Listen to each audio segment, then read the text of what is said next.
Individuals and businesses with tax problems, listen carefully. Do you feel like you're losing control over your finances? If you owe over $10,000 in back taxes or have unfiled tax returns, we can help you take back control. The IRS is the largest and most aggressive collection agency in the world, and they can seize your bank account, garnish your paycheck, close your business, and file criminal charges. Take control of your tax problems now by calling the experts at Tax Mediation Services and take advantage of the Fresh Start program and new laws that may allow us to negotiate a settlement for the lowest amount possible. Our team of tax attorneys and enrolled agents can stop collections and get you protected so you can take control of your financial future. Tax Mediation Services is accredited by the Better Business Bureau. Call now for a free case review and a price protection guaranteed quote. Call Tax Mediation Services now at 800-610-9050. That's 800-610-9050. 800-610-9050.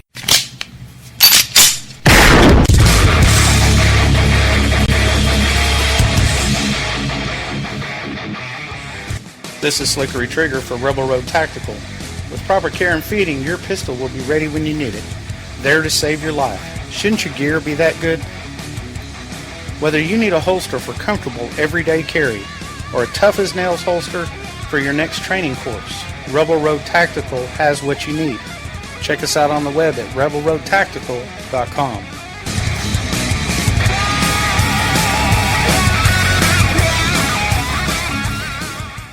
Tired of paying outrageous prices for Viagra? Well, we have great news for you. Now you can finally get Viagra at huge discounts. Healthy Man allows you to save up to $500 on Viagra. Why pay U.S. pharmacy prices of $15 per pill or more when you can get Viagra for less than $3 a pill? Call today and get 40 Viagra pills for only $99. This can cost as much as $600 at your local pharmacy. You can't afford not to call us. If you want Viagra at the lowest prices, never pay $15 a pill pharmacy prices again. Get Viagra for less than $3 a pill. Call 1-800-516-7602 today and save up to $500 and get 40 pills for just $99. Healthy Man is fast, easy, and affordable. Operators are waiting at 1-800-516-7602 to take your call right now. Call 1-800-516-7602. That's 1-800-516-7602. Again, 1-800-516-7602.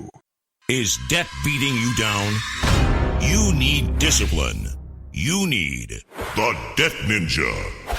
If you've been caught in a financial trap and need to be set free, then you need the Debt Ninja. Want to stop those harassing collection calls, start saving thousands in interest and fees, and get out of debt fast? Then you need to call the Debt Ninja. The Debt Ninja will find the best companies across the country that will help you consolidate all your bills into one easy payment, reduce your payments by 30 to 50%, and get you out of debt fast. If you have unsecured debt of $10,000 or more, such as credit cards, loans, or medical bills, call the Debt Ninja for a free 15-minute consultation. Call 800-826-1246. 800-826-1246. That's 800-826-1246. Call today. The Debt Ninja. It's time to hear the truth about America's biggest challenges. You're listening to America Off the Rails with your host, Rick Robinson. Listen, folks, I'm here to tell you our political system is broken. The two-party system is dead. They have become one and the same. Keep on doing what you do, Rick. You're my favorite host. Favorite host. This is always the killer, the one that just destroys that never Trump argument. Hillary Clinton will fill the Supreme Court with liberals. She'll also appoint federal judges with a liberal bent to them. I don't feel no ways tired. I come too far from where I started from. Don't let anybody tell you that it's corporations and businesses that create jobs. Arrogant, sanctimonious, self-righteous, sabotaging Trump. Everybody's got to be covered. This is an un-Republican thing for me to say, because a lot of times they say, no, the lower 25%, they can't afford. I am going to take care of everybody. I don't care if it costs me votes or not. Everybody's going to be taken care of, much better than they're taken care of now. The government's going to pay for it, but we're going to save so much money on the other side. ISIS is honoring President Obama. He is the founder of ISIS. He's the founder of ISIS. written by a nice reporter. Now the poor guy, you got to see this guy. Oh, I don't know what I said. I don't remember. He's going like, I don't remember. Maybe that's what I said. What realized is that the Bill Kristols of the world, the Never Trump people, they were just never serious. They never had any kind of ground game. They never had an actual candidate they could pick. And in a surprising and disturbing move today, the Libertarian vice presidential candidate just agreed that rifles are weapons of mass destruction, and people on the terror watch list should not be allowed to purchase guns. So in other words, the party of freedom is liberty for me but not for thee. Go figure. Compromise where you can. Where you can't, don't. Even if everyone is telling you that something wrong is something right. Even if the whole world is telling you to move, it is your duty to plant yourself like a tree. Alright folks, we are back, we are live, already into hour 2, still with my guest Defend Wall Street, and we have been talking Hillary, Trump, the debacle, the lies, the craziness, the people that are, the ones that are kind of just voting for him because they really don't feel like they have a choice, the ones that are voting for Hillary because they really don't feel like they have a choice, then there are the acolytes of Trump and Hillary both. Now, what I have to admit is there has been a really weird situation kind of thing, or I'm not even sure what word could best describe it, but without mentioning names, I'm going to mention a conversation that I had on a Twitter DM a few nights ago, where basically someone who is more of a moderate conservative that I have been speaking with lately was actually making the argument that anyone who is opposed to Trump but refuses to vote for Hillary is still basically giving a half a vote to Trump. And I don't know how many times I have to keep saying that's not how this stuff works, because it's really not, folks. It's pretty simple. A vote for Trump is a vote for Trump. A vote for Hillary is a vote for Hillary. And if a vote goes somewhere else, then I'm not voting for either one of them. And I like I said, I still don't know exactly what I'm going to do at this point. But I know that I was never Hillary before I was never Trump. And now I'm still never Trump, even though it's come down to between him and her. And I don't want either one of them to be in the White House, which is why we spend most of every show anymore talking back and forth about both of them and trying to point out exactly what terrible choices they are. But this is the election cycle that is 2016. We have Evan McMullin, who's doing everything he can to scramble around to get on as many ballots as possible. But I have some issues with some of the things that he said too. We have Gary Johnson, who actually seems like he spends most of the campaign trail munching on Colorado brownies. So I'm not quite sure he's going to be a good fit either.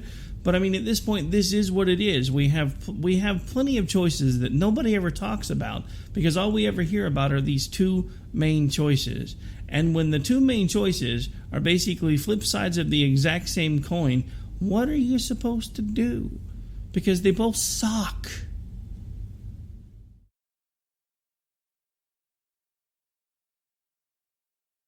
And apparently I've lost Bill. Oh, I didn't. I thought you were gonna continue there. No, not really. I don't know. I mean, look, I don't. You know, I'm sort of in a position where I'm not even sure if I want to waste my time voting, because it just feels stupid. You know, it feels really stupid to vote. That's just my position. It feels really dumb to vote. Why even vote in this election? Well, I mean, the parties themselves don't even give a damn. Well, I mean, I don't necessarily think that's entirely true. I think you're right about the party leadership not giving damns on either side, but I think there are plenty of people that are still in the parties, much like myself, because I used to be a part of one of those parties and I'm not any longer, that actually did really... I'm not voting for you. Well, yeah. Well, I wouldn't vote for me either. I mean, but that's that. Might as well at this point. Oh, I don't know. I mean, if Oklahoma recognized write-ins, I'd probably just write in Mickey Mouse, but they don't. So I don't think New Jersey does either. I mean, so my biggest thing is I'm trying to focus more on down ballot, because there are elections that are still important.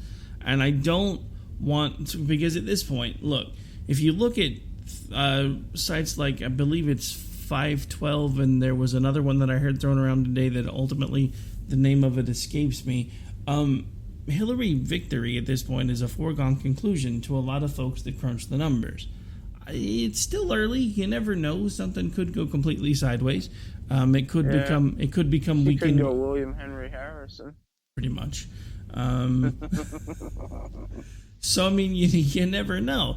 But the thing about it is there's still things that we need to focus on as a group, because we need to make sure that we do everything we can to, if nothing else, keep one of these people in check.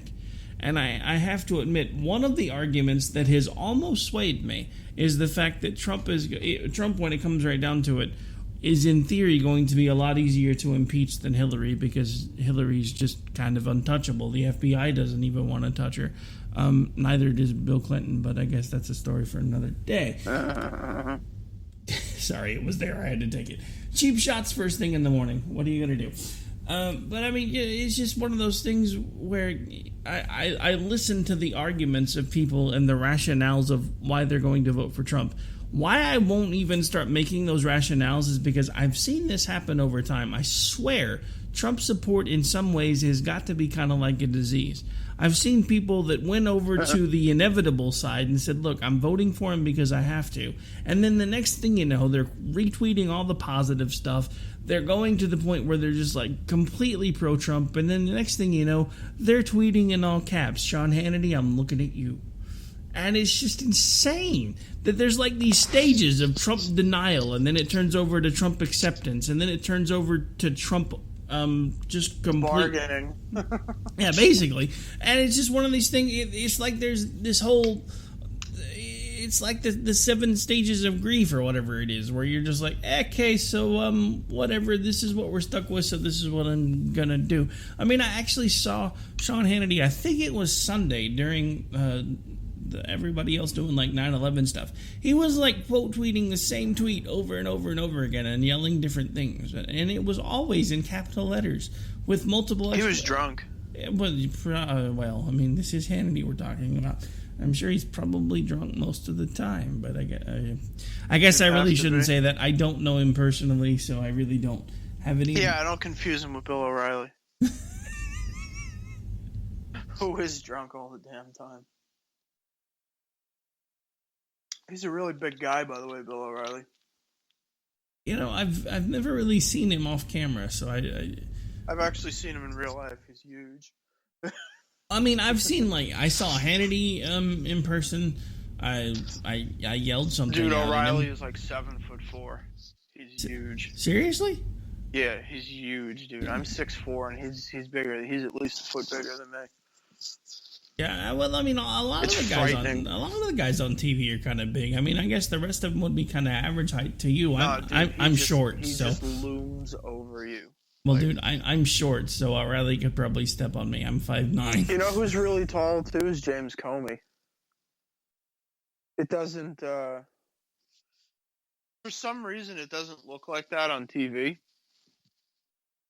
But when he was doing the testimony before Congress on the Clinton investigation, they actually had to bring a chair for him from his office because apparently he's too large for the chairs that they had in Congress up on the Hill. So they had to actually bring one specially for him from his office. He's like 7'3". He's huge. I mean, he's a huge guy. It's like Bill Bradley height, man. He's so crazy. Well, yeah, but I mean, but it's deceptive because you see him on TV and there's no. You know what it is? There's nothing. There's no way to judge. There's nothing in the background. You know, so there's no scale. There's nothing to scale it to. Yeah, and they kind of do that on purpose when it comes to especially politicians and people that do press conferences and stuff. They will find a way to make them as average as possible. If they're too short, they'll put them in platforms. They'll angle the cameras, kind of like they did with Marco Rubio. or if they're too tall, they'll find ways to angle the cameras. They'll make sure there's nothing in the background that they can scale it against, and it's to make sure that everybody can relate to the person that is speaking. Because if somebody's they just grapple pieces of metal to your legs under your shoes so that people can think that you can walk. No, that's Hillary, brother. That's Hillary soon. What's going to wind up happening is she's going to have a Secret Service guy on one side, another one on the other. They're going to put these things on her legs, and the Secret Service guys are going to have them on their legs, and then they're going to step. She's going to step. That's just the way it's going to go. Like one of those puppet things that they do on Broadway. That's a real thing, by the way. Oh, I know. That's where I came up with the idea as soon as you were talking about putting stuff on your legs. I was like, no, that'll be Hillary. I can just sort of see that now. Johnson, move the left leg. Not so loud, they'll hear you.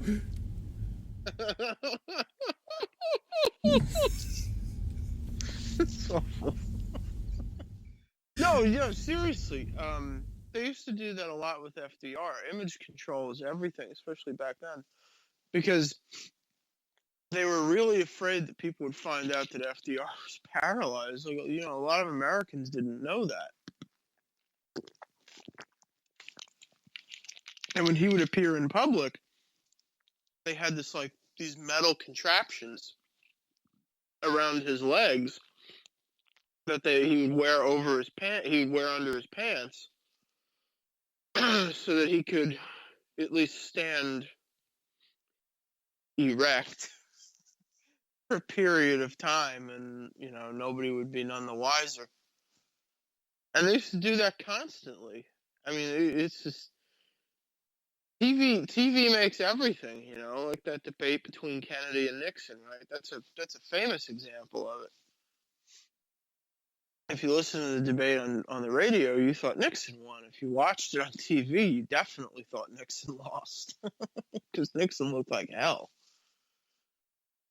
So, TV doesn't just add weight. It nowadays it can subtract and divide and do all kinds of other stuff. It can even play Netflix.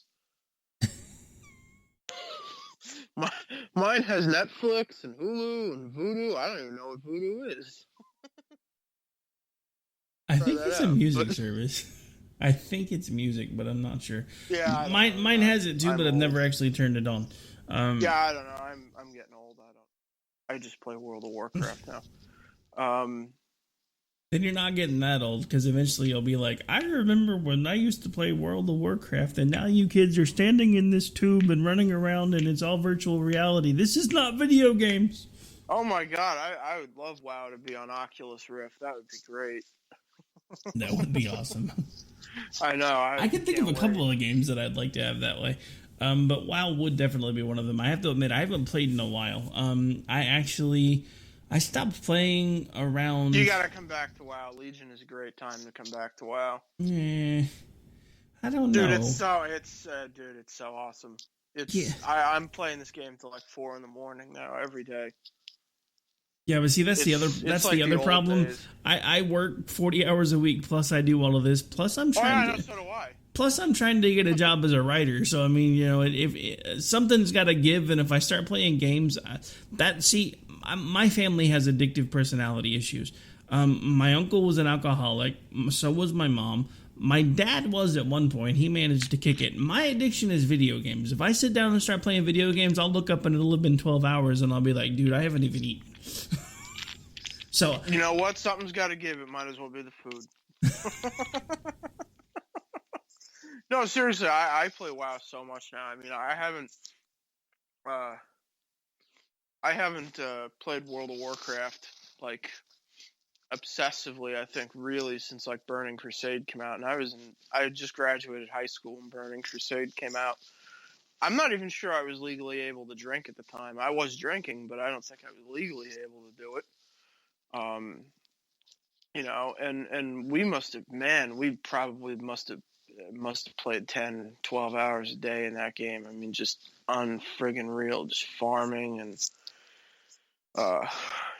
doing Tempest Keep and all that other stuff. And I don't know, just somewhere along the line after Lich King, I just fell off the game, and it just Cataclysm really bored me, and Pandaria was just a game based on a friggin' joke from Warcraft 3, so I didn't really understand that at all. And then Warlords came around, and that was fun. I thought, anyway. I know a lot of people, actually, I know like 90% of people hated it. But this Legion thing, man, this thing is so legit. I mean, it's just legit to the max. I mean, it's really, really cool. The phasing technology they have in this game now is so impressive. I mean, it's like Guild Wars level impressive now. It's really, really good. And the Burning Legion is back, and they've taken over half the planet. This is just so cool. Yeah, I played through Burning Crusades and then Wrath of the Lich King, and that was kind of where I fell off. I started playing a lot of more of the sci-fi based MMOs. My favorite for a while was Eve, but that one got kind of repetitive. But it was interesting though, because it wasn't like going to an amusement park. You actually could kind of carve out your own thing. Like I know people that would like do mining stuff, and that's what they would do, and they could actually get it to the point where they would make enough money that they could pay for their game time in game by doing all these mining exercises. And they built these huge corporations that were making all of this money, and it really was just kind of like real life. You carved out your own path. You did what you wanted to do. You made money. What really sucks, though, is when it's not like a lot of the other games, because I lost so many ships when I was expanding. Like in WoW now? What's that? I have 596,000 gold in the game now. I hate you. Oh, that's nothing. I mean, it's crazy now. Like, there are people in my guild that have 2, 3, 4 million. It's nuts now. Like, Cause epics dropped. There are BOE epics now, and they drop just in heroic dungeons and stuff, and you can sell them on the auction house, and they're like 50, 60,000 a piece. But it's no big deal, because like they're daily. Like I don't know. Anyway, talking too much about WoW. You know who would enjoy WoW is Donald Trump. I bet he would be able to teach us how to corner the auction house and show them Jewish stereotype goblins how to really make money. Tiny Hands McGee couldn't even work the controls. Come on. Oh my God. You know, what's so absurd about this whole campaign is the fact that, like, I was telling a friend of mine on Skype the other day, I said, you know, if we die and there's no afterlife, like if there's no reward for all the suffering that you go through on Earth, that will mean that we had to live with a Donald Trump presidency for absolutely nothing. This will have been for nothing. That's a depressing thought. Thanks for sharing. No, seriously. I mean, really think about that for a minute. Like, that means that we put up with all of this for nothing. Like, I believe that if you have the patience of a saint and you go through this election year, God himself should invite you to heaven. Like, God himself should be like, yeah, okay, you're better than the Pope. You get in. I mean, because this whole election season is just so absurd. Nobody likes the candidate they have. Everybody wishes they had someone else. You know, I know Democrats who are just mortified with Hillary. They hate her. She's nasty. She's old. She's an evil, nasty old woman. And Donald Trump is basically the exact same thing, except he's a man with woman hands. You know? So... Well, if that statue they put up from him in New York was anatomically correct, he's almost a woman down there too. God, looked like it was inside out. Oh, we're so going to hell. I definitely am. No, but seriously, this is just a really strange election season. I think that it's really just all a plot by the Jews at NBC to get like Saturday Night Live back on track. It's not Make America Great Again. It's Make SNL Saturday great Night again. Live great again. Because that's what this is, right? Like this entire campaign season just seems like it was written by a comedian. Dude, I am so starting that hashtag after the show, Make SNL Great Again. Oh, I've been trying to get that done for like weeks now. Make SNL great again. That's what this whole election is. That's what the theme of this election should be. No, Make SNL great again. Honestly, what this election cycle reminds me of is one of those 70s key swap parties gone horribly, horribly wrong. Oh my god. It's like a night at Michael Berry's house. But yeah, I mean, it's just so insane that we have to look. 327 million people live in this country. 340 if you count the illegals that are allowed to vote. I mean, this is the best that we could come up with is these two creatures. Way to go, America. You're doing great. America. That's kind of been my recurring theme this entire time. Because, dude, I literally have family that will argue with me on social media because I won't vote for Trump. I'm just like, my uncle can't understand why I won't vote for Trump. He's a great guy. He's a businessman. I said, yeah, that's why I won't vote for him. Because he's a freaking businessman and he's lying to you. Dude, come on, man. Romney was a businessman. Trump is a freaking used car salesman. Trump tells you in his book that he's basically a used car salesman because he tells you everything in his book that everybody keeps asking me if I've read, by the way, he's been doing on the campaign for the last 15 months. Tell them a lie often enough, they're going to believe it. If somebody doesn't believe it, then browbeat them till they cave in. How many times can he rinse, lather, and repeat until people figure out that all he's been doing for the last 15 months is using his own book, which he did. He didn't even write the damn book. He's using a book with his name on it that he didn't write, and even the guy that wrote it's like, man, I kind of really wish I hadn't written that now. Yeah. Oh yeah, I saw that dude. That dude makes the rounds on TV every now and then. The last 6 months, I saw him the other day at the bar, and he was like, "Yeah, one of my biggest regrets in life is having written Art of the Deal for him." Can you imagine? I'm nearly suicidal because of it now. Because we're just so screwed. All right, folks. Go ahead. Well, and that's the thing, right? Like the thing that he says is, if you if you repeat a lie often enough, people will believe it. Isn't that a quote from Hitler? I'm pretty sure. I mean, I could be wrong. I mean, I don't. But I mean, the thing about it is, with the internet, you can actually attribute any quote to anybody now. That's like all of these stupid Abraham Lincoln memes that says, "Well, if it's on the internet, it must be true." Abraham Lincoln didn't even know what internet was. All right, but anyway, folks, we are already into the bottom of hour number 2. We're going to have to take a really quick break. When we come back, we're going to continue the conversation. We've kind of been all over the map today, so we've talked a little bit about MMO games, and then, of course, we keep coming back to Hillary and Trump because neither one of us can figure out how the hell we got here. This is America Off the Rails. I'm your host, Rick Robinson, with my guest, Defend Wall Street, otherwise known as Bill O'Keefe. We'll be back here in just a couple minutes.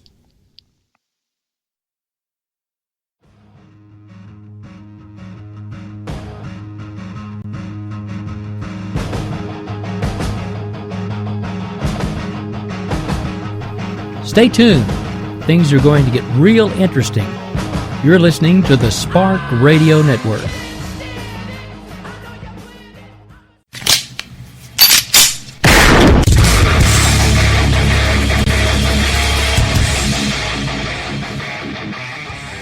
This is Slickery Trigger for Rebel Road Tactical. With proper care and feeding, your pistol will be ready when you need it.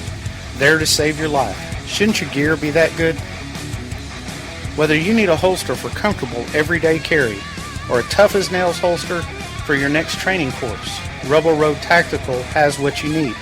Check us out on the web at rebelroadtactical.com.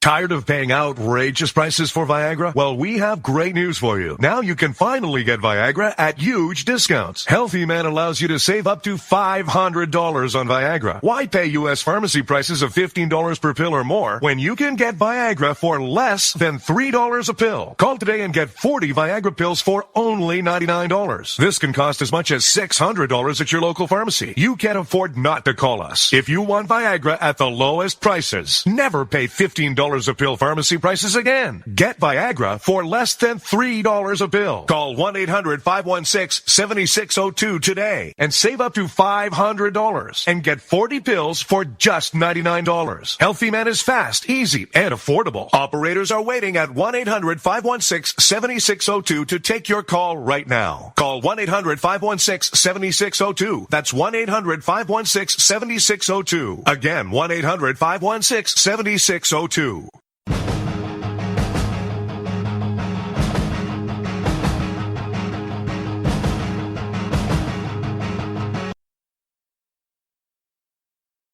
All right, folks, and welcome back. This is America Off the Rails, bottom half of hour number 2. Still joined with my guest, Defend Wall Street, otherwise known as Bill O'Keefe.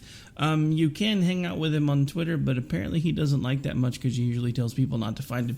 Speaking of which, I have to say something, because on 9/11, I have to say, you managed to push some buttons. I'm sure you know what I'm referring to. The tweet where you had basically said that this is the time of year where we as New Yorkers have to listen to everyone else, remember where they were and what they were doing on 9/11, and of course you were getting some hate on it. I have to tell you, brother, that was probably one of the times I really think we should probably find you a filter every once in a while, because honestly look, at that time, I know it's different for you because you were actually there, but a lot of us actually could relate to and actually kind of felt like New Yorkers. We also kind of felt like, because we could relate to the folks in D.C. that were attacked in the Pentagon. We kind of felt the same resolve of the folks in Flight 93.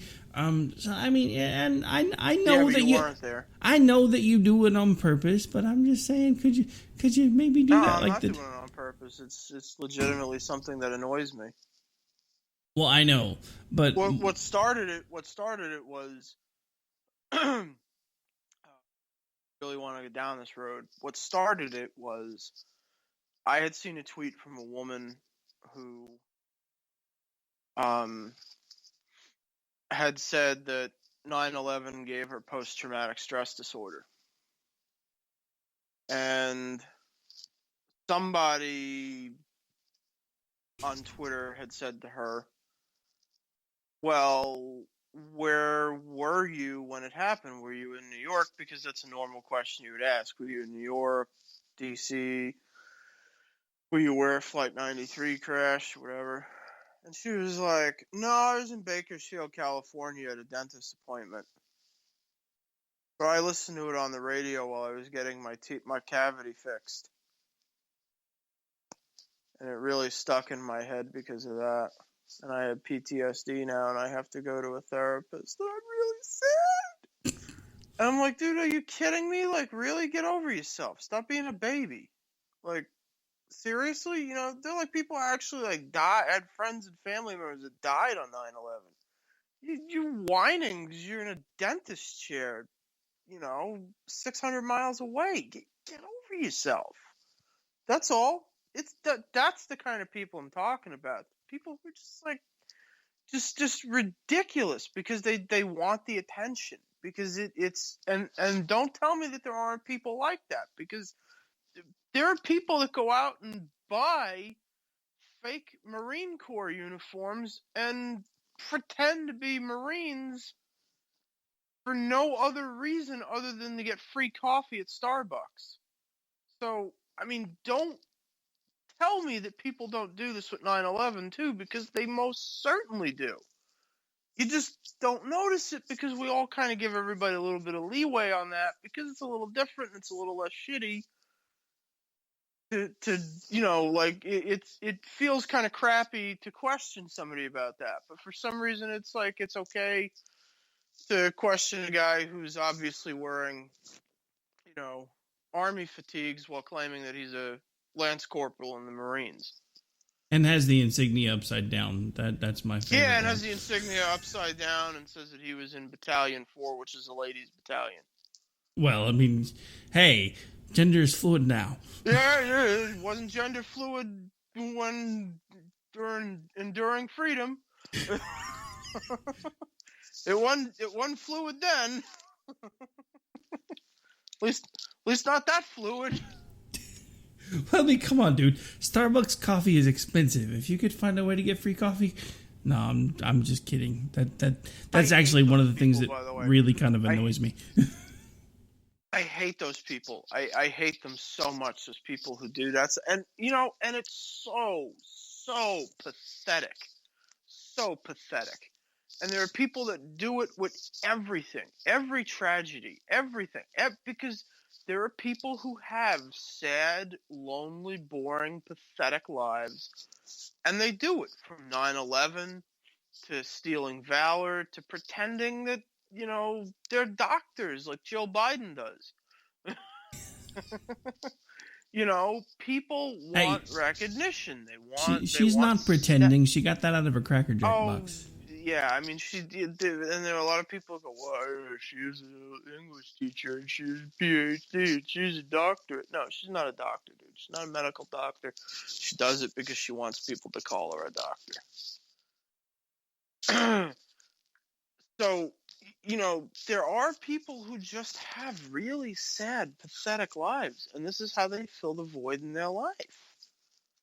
And it's pathetic, and you shouldn't be afraid to tell them that they're pathetic. And it doesn't matter if it's somebody, there are people who do it with the Holocaust, for Christ's sake. There are people, there's a woman right now who's one of these, she's a leftist nutcase who, I forget what her name is. Her name escapes me at the moment.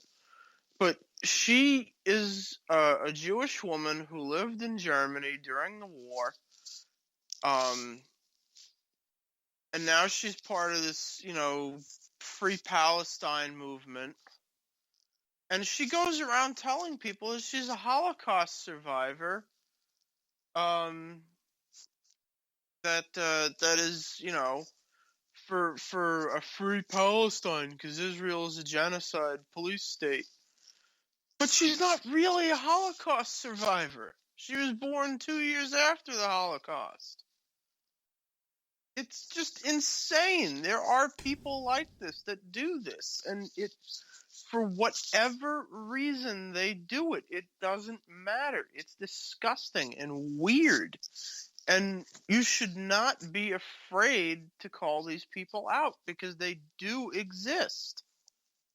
They really, really, truly do, and you can tell the difference between them. There are a lot of people who are sad on 9/11, and that's fine.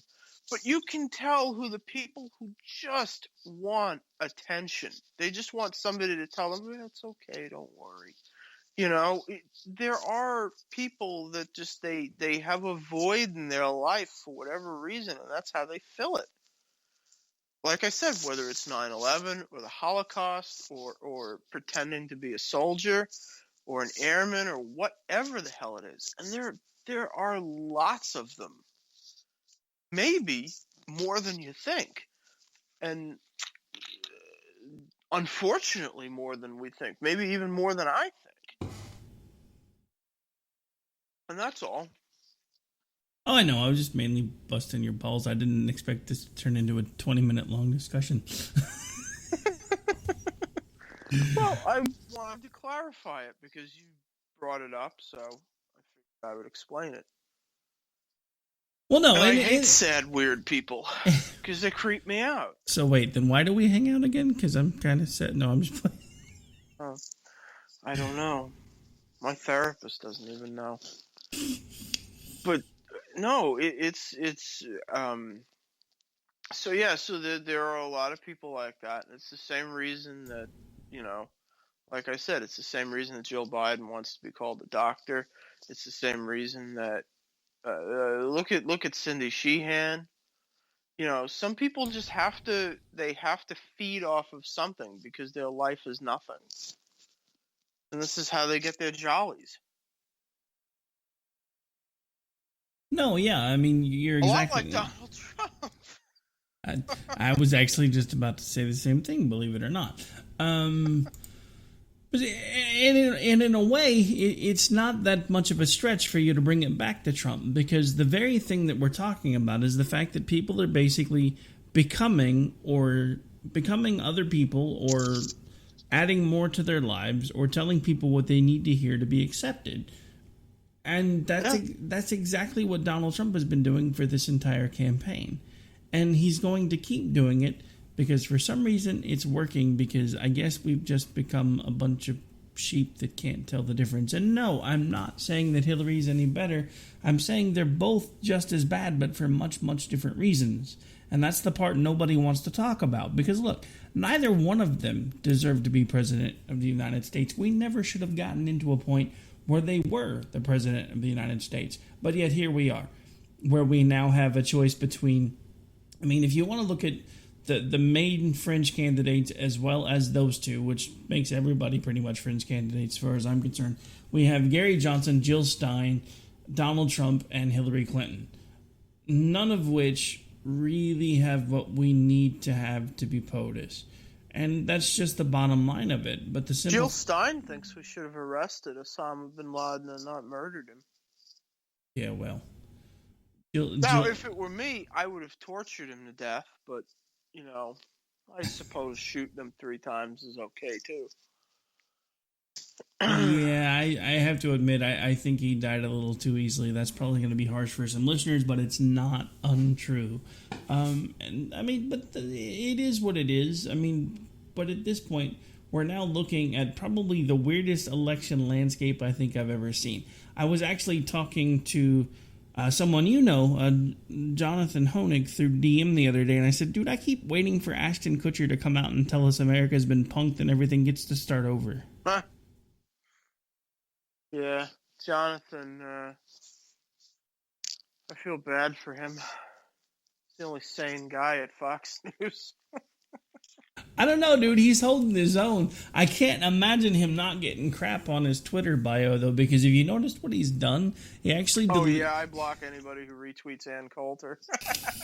Well, no, he said unfollow. I actually was going to tell him I usually block him, but then I was like, no, because that's not entirely true. Because what I really like to do, especially if I'm in the middle of a really big exchange with somebody and they're just going off and off and off, I'll be like, okay, that's enough, you're muted. And then I don't actually mute them, and I wait until they keep tirading, and then I just start eating popcorn, because it's just kind of fun to watch. But what can I say? I'm a bit of a nut when it comes to Twitter rants. I actually kind of feed the trolls just to keep them around. I know that's not the best thing to do, but it does sometimes become entertaining. What I do is, a lot of people don't realize it, but what I do on my phone, you'll notice that if I'm tweeting from my phone, I very rarely respond to people. Mm-hmm. And it's because on my phone I have it set so that I can only see mentions from people that I follow. So I don't see most of the stuff that comes my way when I'm on my phone, just because I'm sorry, I'm naturally aggressive with dealing with idiots, and I hadn't noticed. Oh yeah, I know, right? So subtle. But if I didn't do that, I would basically sit there on my phone like 24 hours a day and just be, yelling at people. So when my phone comes with me, I turn the mention settings for people who follow me only, because I don't have time for it. Mm-hmm. I mean, when I'm sitting at my desk, sorry, my pneumonia is acting up. When I'm sitting at my desk, 9 out of 10 times I'm playing World of Warcraft and I have TweetDeck open in the background. So I just kind of alt-tab out once in a while.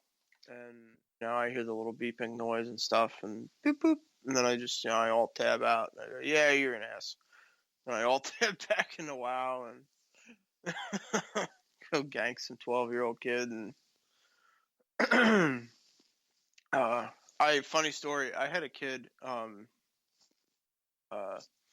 play on a PvP server. I play on Tichondrius. BG9 represent. Tichondrius is not for you. And we're a fairly hardcore PvP server. I mean, that would be putting it lightly, but Tichondrius is the pinnacle of world PvP in World of Warcraft, and there are a lot of people who really just can't hack it, and for one reason or another. And I ganked this kid must have been 8 or 9 times, and he added me on Battle.net cross faction, and he was like, "You're such a loser! Why are you camping me?" It's against the rules to do this, right? You're not supposed to actually do that. And he's like, "Well, you accepted the invite." And I'm like, "Well, I thought you were a friend of mine. But now that I know that you're an idiot, I'm going to report you to Blizzard." Get good, scrub. But yeah, I mean, they're, and that's my point, right? I'm like this everywhere. I'm just really, really, really competitive with people, and I don't have time for it. And especially in WoW, I don't have time for it in WoW. And I can tolerate people who have stupid ideas, but I can't tolerate people who have stupid ideas that are unfounded. If you're going to say that Donald Trump is a great businessman, show me the proof of that. I mean, he's, something that people don't know, or maybe they do and they've forgotten, is that when his casino in Atlantic City went bankrupt, when it went dead, his investors lost their shirts, man. They lost 93% of their money. Can you even imagine that? I mean, they're a company, when Novell, when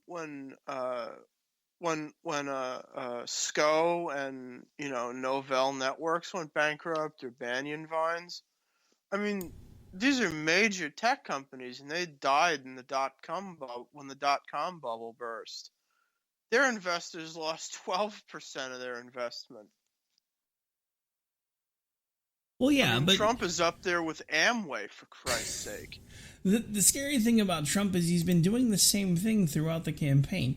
Do you remember the creepy girls that sang the song? They had the whole baton twirling thing going on, the red, white, and blue dresses. Yes, unfortunately, I do remember that. That they were under the stuff of nightmares. They were under the assumption they were getting paid, and they've not yet been paid. Trump is also one of the only people that supposedly pays his advisors. Most of them haven't been paid yet either. And he's refusing to pay a lot of contractors.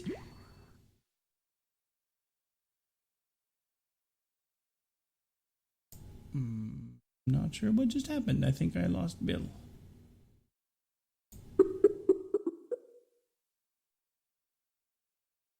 Hello? I don't know what happened. I'm not sure either, but you're back now. Woohoo! That was weird.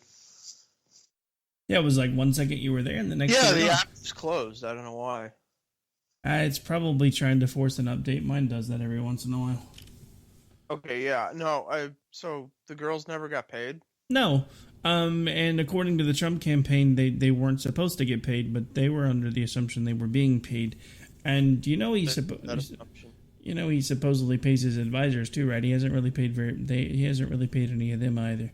There's at least Jeffrey Lord actually works for Blood.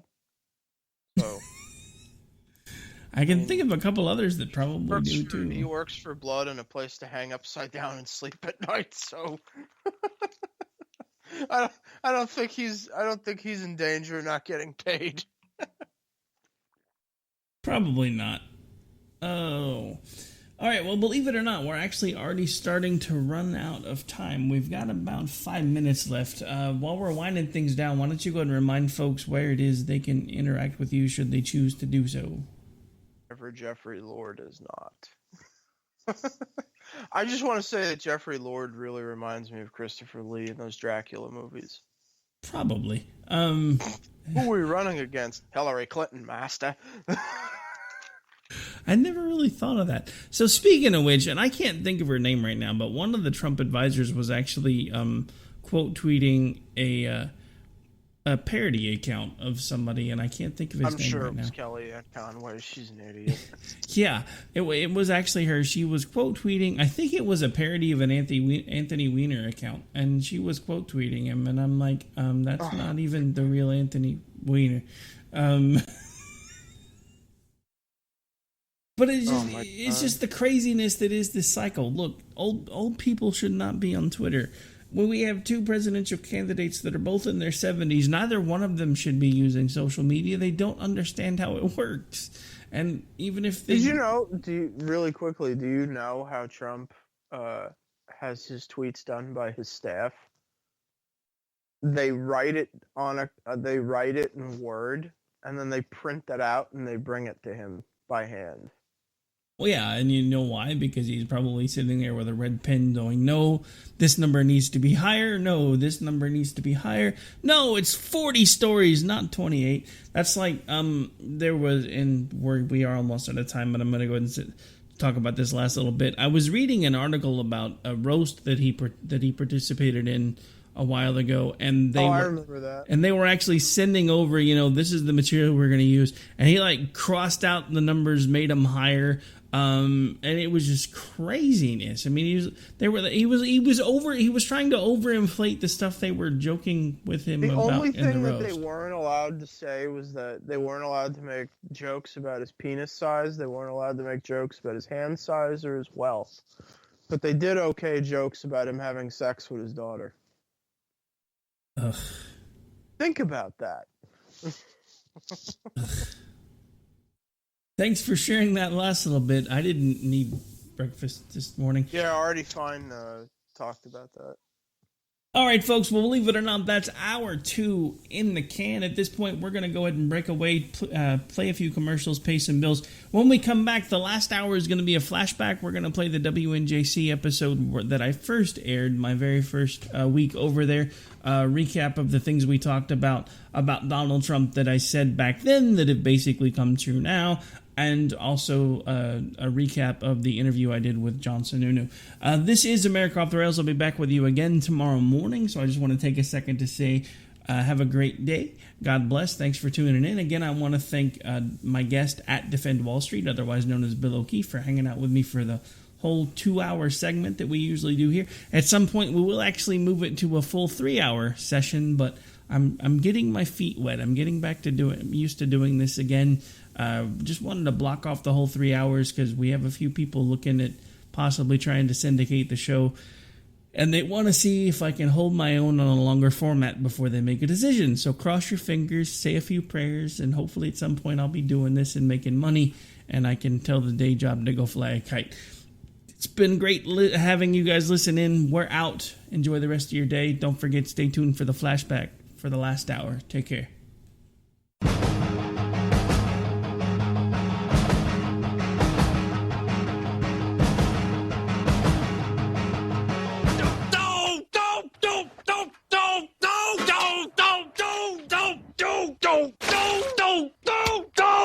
Screw you guys. I'm getting home. Later. Game over, man. It's game over.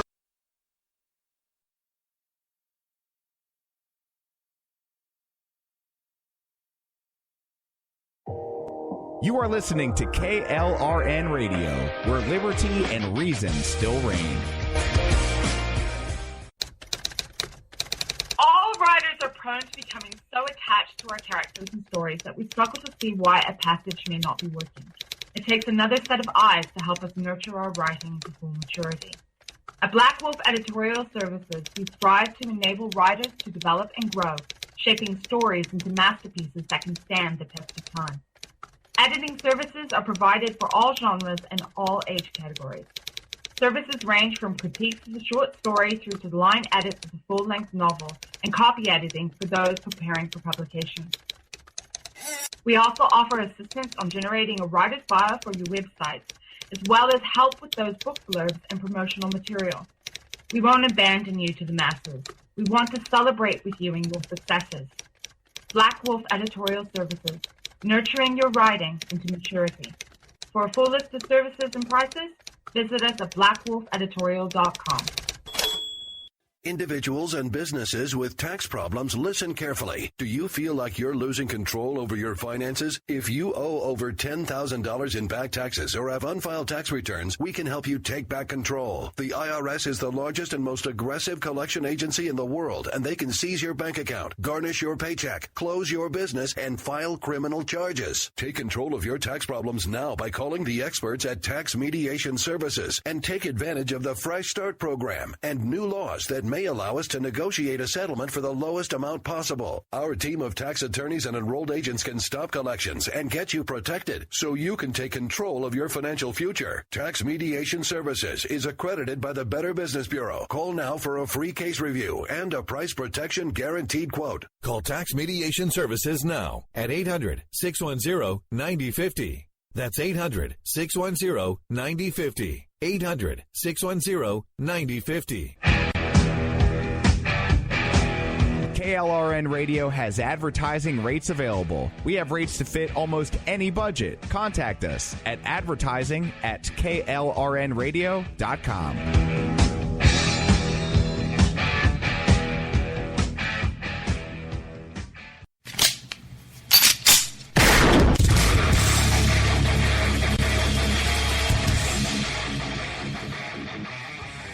This is Slickery Trigger for Rebel Road Tactical.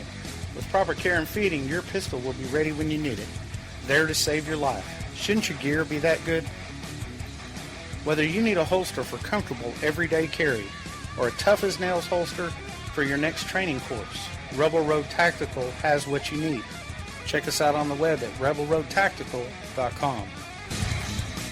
Tired of paying outrageous prices for Viagra? Well, we have great news for you. Now you can finally get Viagra at huge discounts. Healthy Man allows you to save up to $500 on Viagra. Why pay U.S. pharmacy prices of $15 per pill or more when you can get Viagra for less than $3 a pill? Call today and get 40 Viagra pills for only $99. This can cost as much as $600 at your local pharmacy. You can't afford not to call us. If you want Viagra at the lowest prices, never pay $15 a pill pharmacy prices again. Get Viagra for less than $3 a pill. Call 1-800-516-7602 today and save up to $500 and get 40 pills for just $99. Healthy Man is fast, easy, and affordable. Operators are waiting at 1-800-516-7602 to take your call right now. Call 1-800-516-7602. That's 1-800-516-7602. Again, 1-800-516-7602. And so, my fellow Americans, ask not what your country can do for you, ask what you can do for your country. Freedom is never more than one generation away from extinction. We didn't pass it on to our children in the bloodstream. The only way they can inherit the freedom we have known is if we fight for it, protect it, defend it, and then hand it to them with the well-taught lessons of how they in their lifetime must do the same. I'm not ready to end the fight. I'm not ready to back down. 'Cause I've been through hell and I don't have time to go round and round and round. It's too late to turn back now. You know I wouldn't if I could. 'Cause I'm proud as hell. I can't bring myself to do what it is you think I should.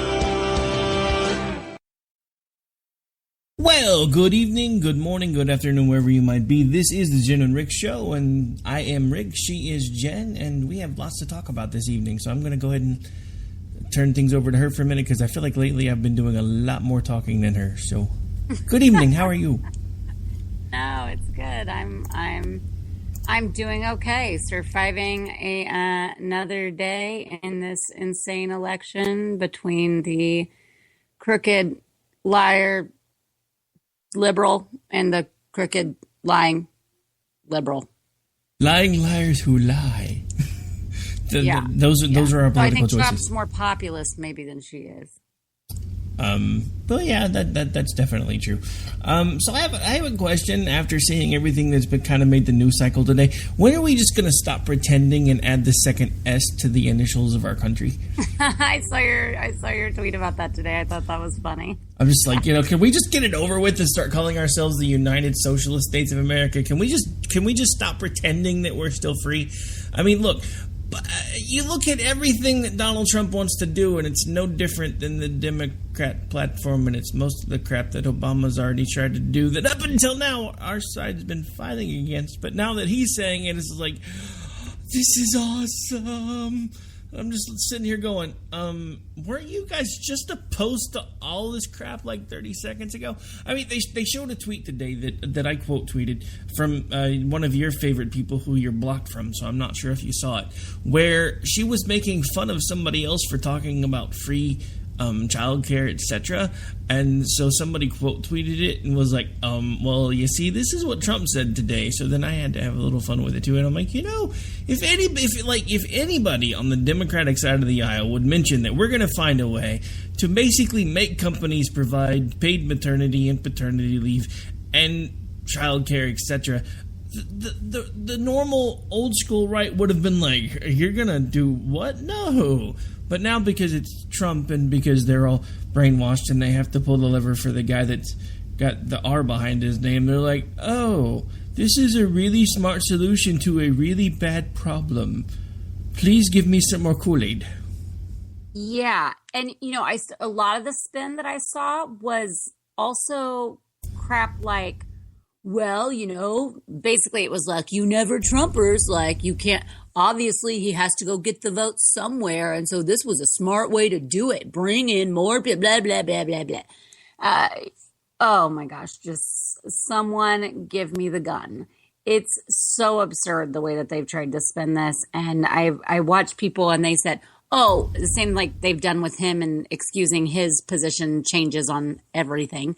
Said, people can evolve, and this is totally different than what Obama proposed literally in the State of the Union in 2015. So, and everybody was up in arms about it. But now that Trump said it, they're carrying his water. And I thought a couple people made a good point today. Matt Walsh, I think, was one of the first ones that I saw that said it, that is something you and I have said a lot, is it's one thing to be resigned to vote for Trump. It's a totally different thing to abandon, your views and conservative principles in order to fit with all of his and to adapt your viewpoints in order to fit in line with all of his so that you can feel, I guess, better about supporting him. I mean, that's just the definition of selling out.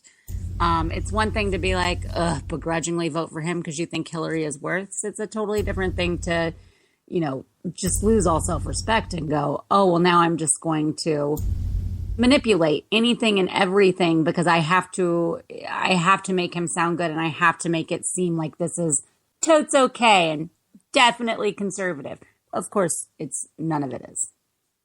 I mean, dude, it literally, I mean, I made a joke about it, and I tried to include Hannity in it, but he just never responds to me, but I really don't care anymore. I'm still kind of pushing for the block at this point, but I was like, hey, why are you talking about Trump's new great daycare plan? Because doesn't that bring like a whole new definition to the term nanny state? I'm just saying. Also, I mean, I guess he knows a lot about it since his kids were never raised by him. No, this is true. All nannies, all nannies. All nannies all the time under Trump POTUS. Right. Yep. Oh man, I don't understand it because that's straight out of the Democratic playbook, and they're like, well, it's going to be the businesses doing it this time, so it's not going to be anything the government's going to have any control over. Yeah. Oh, really? So you don't think at some point they're going to start making it? I mean, and this is the thing nobody talks about. It's the same thing that we started saying about Obamacare. Look, it's really simple. No, this is not socialized medicine yet. but think of it as if you're building a house. This is the frame for the house. As they go along, they're going to continue to add walls.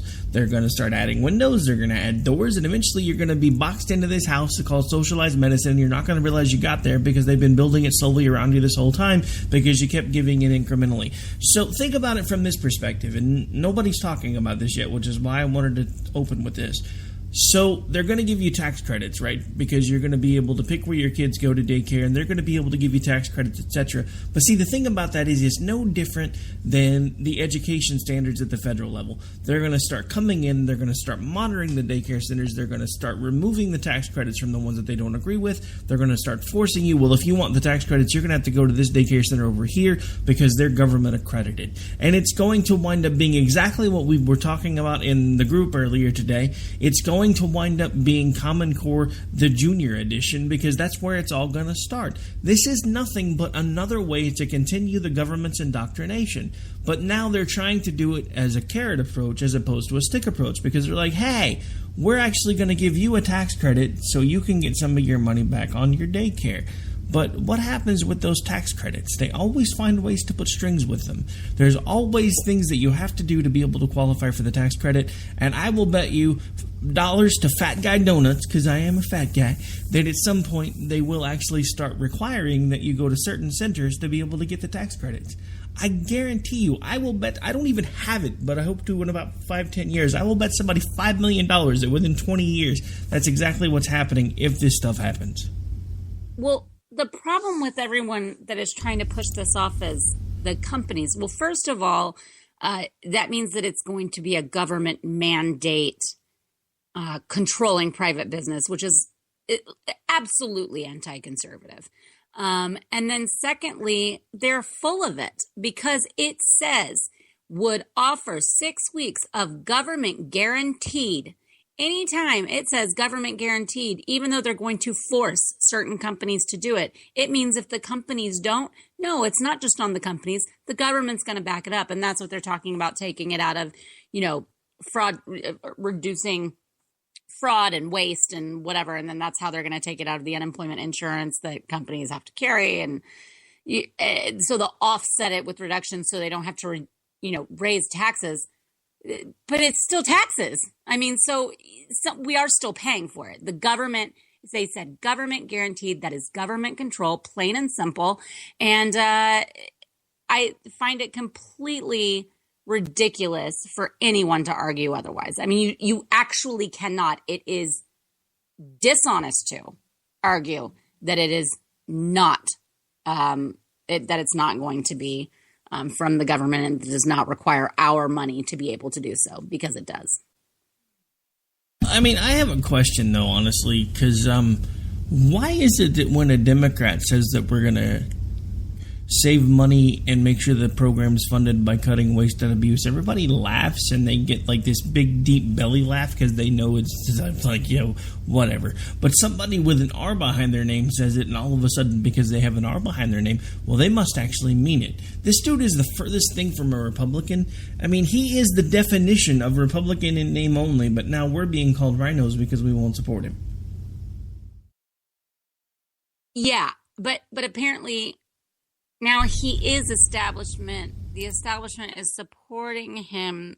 The party is supporting him, and yet he's still anti-establishment? I don't get it. But he's doing everything that establishment Democrats do. No, he's not doing what establishment Republicans do. He's doing what establishment Democrats do.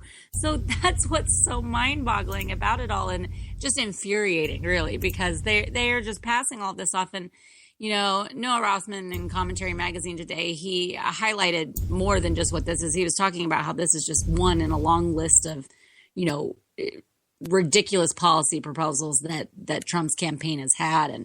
And he talks about how, he's talked about more funding for the Department of Veteran Affairs, which, we all think would be great in the terms of getting them better care and taking care of our veterans, except for it's not that simple, and we have to fix the VA before we can just throw money at it. That's not going to do anything good. And he's talking about like a $500 billion public works program. He's talking about, $300 billion to round up for illegal immigration, and another $7 billion for the wall, which experts say would be at least $17 billion just for the materials. If you, of course, and then you can talk about his positions on trade, which is just ridiculous. But all of it is anti-conservative, and all of it does nothing but swell the government. And it acting like he's going to somehow miraculously find all of this waste, fraud, and abuse that he will eliminate and then put those funds towards these other things is laughable, number one. And number two, doesn't really fix the problem. The government's already big enough to begin with. So just because you're going to shift around the projects and shift around the money doesn't make me feel any better about what it is you're trying to do. Sorry. No, exactly. I mean, not to bring back the whole casino analogies, but to this point, Trump's basically been playing a shell game this entire time. And now he's planning on playing shell games with government funding and government programs. And the thing that you need to realize, and I don't think anybody's caught on to this yet, there's a reason Donald Trump doesn't want anybody to see his tax returns. There's a reason why he keeps trying to hide a lot of his financial records. The guy is actually making money off of his campaign, and nobody's talking about that.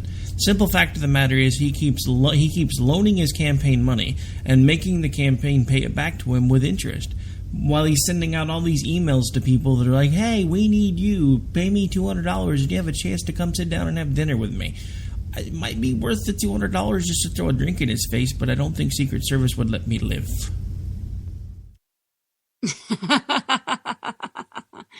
No, it's true. And I do find it interesting, there's this back and forth in the media about who's getting favorable coverage and who's, is the media, they're so pro-Trump, they're giving him all this, or they're so pro-Hillary, they're giving him all that.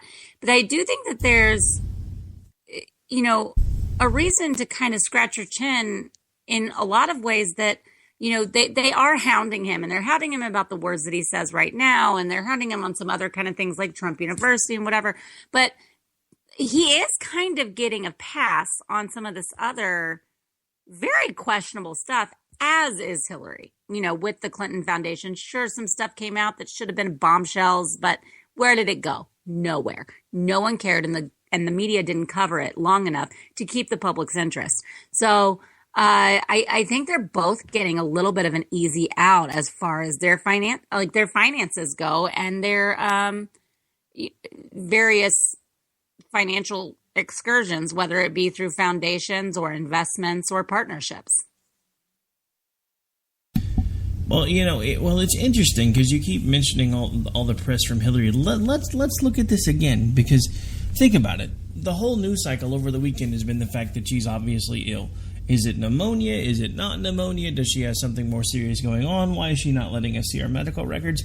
And instead of capitalizing on that and actually exploiting the weakness of an opponent, he releases a plan that is entirely not conservative, to the lauding of the people that are already supporting him, and the rest of us are sitting back going, you almost had this thing in the bag after it looked like, because Sunday Morning looked like the sequel to Weekend at Bernie's. It was Weekend at Bernie's 2, your day with Hillary. Because, they're like dragging her into the van like she's half dead.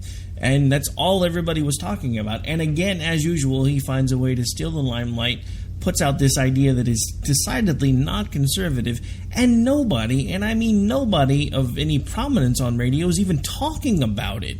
Much less I listened to them today once I saw this story breaking just to see if anybody would talk about it. Rush didn't talk about it. Hannity didn't talk about it. I didn't get to listen to much of Mark Levin, so I don't know if he talked about it. But you go to social media, and those of us that are trying to work our way up to the ladder on radio, we're all talking about it, but none of the big boys are. I wonder why that is. When you're decidedly looking at a policy that is nowhere near conservative, and the kings of conservative talk radio are like, I don't know what you're talking about. We're going to go back to talking about Hillary because she's really, really sick. Yeah, and I think it's a newsworthy. Obviously, that video is.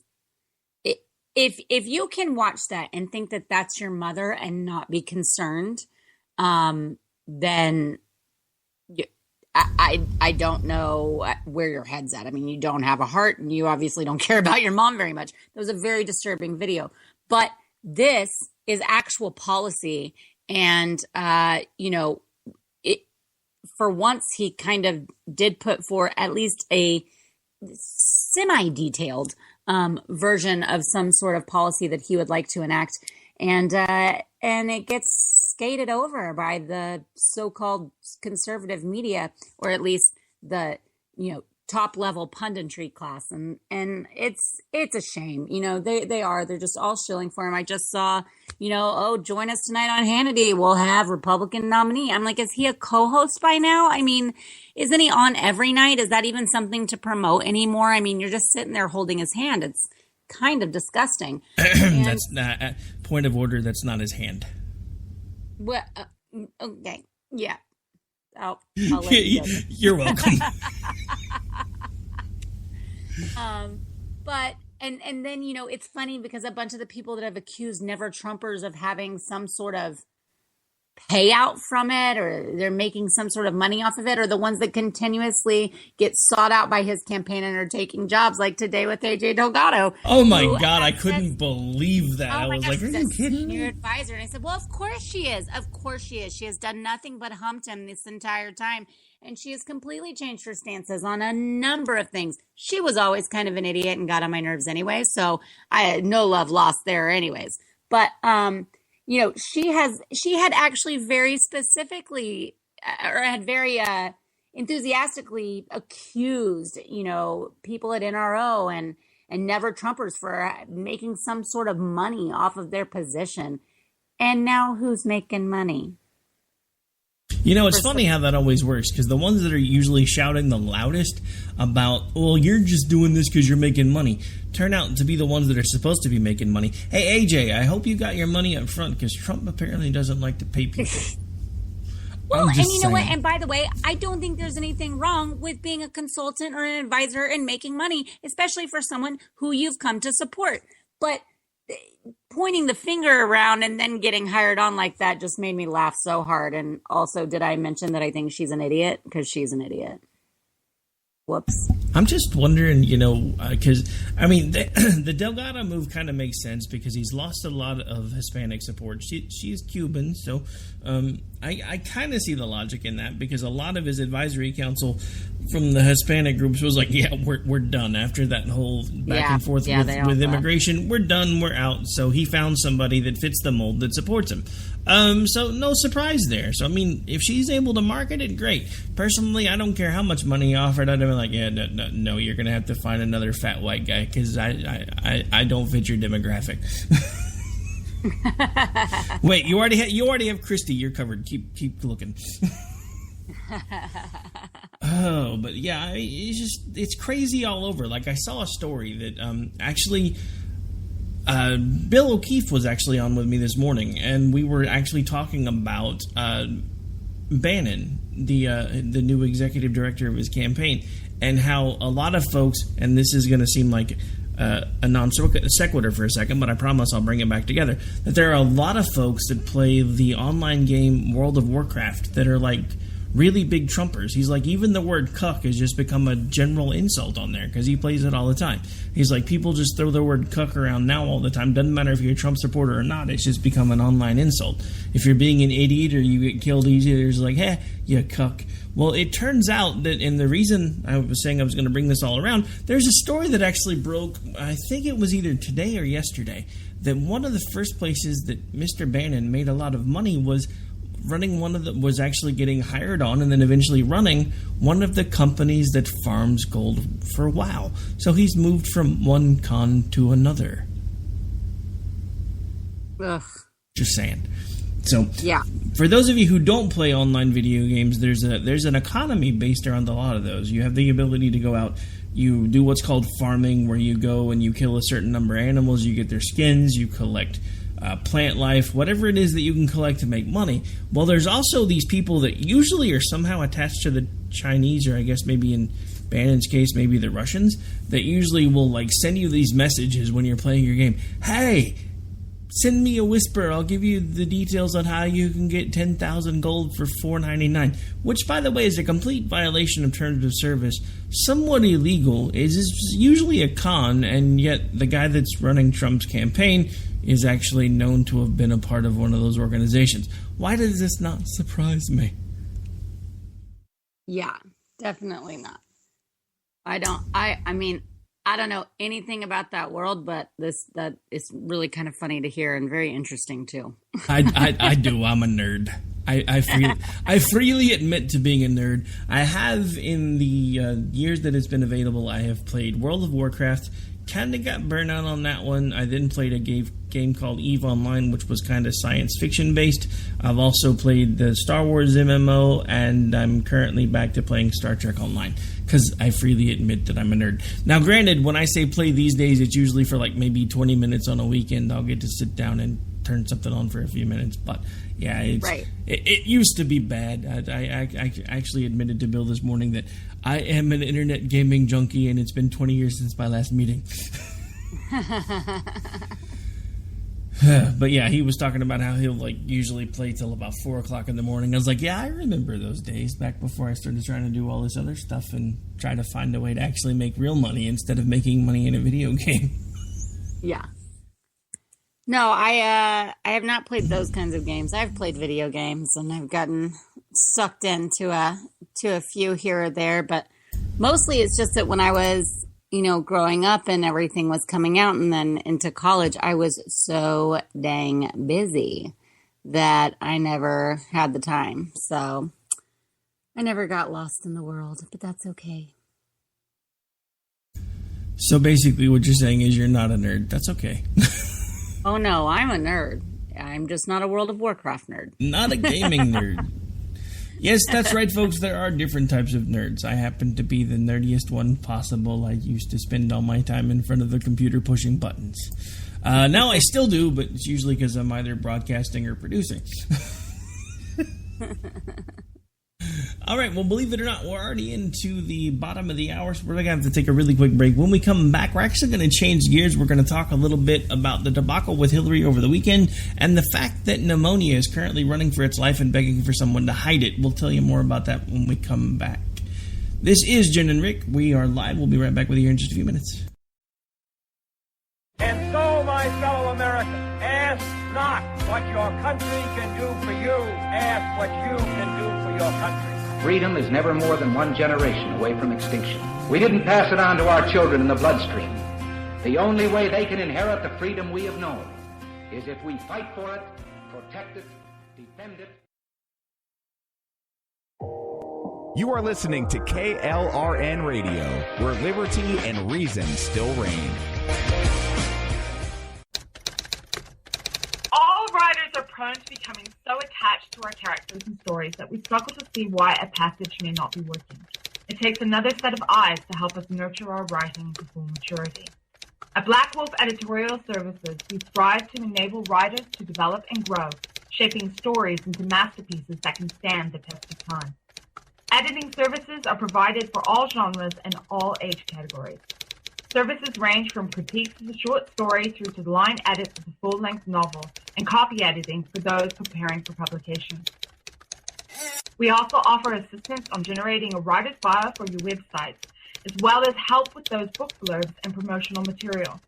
We won't abandon you to the masses. We want to celebrate with you in your successes. Black Wolf Editorial Services, nurturing your writing into maturity. For a full list of services and prices, visit us at blackwolfeditorial.com.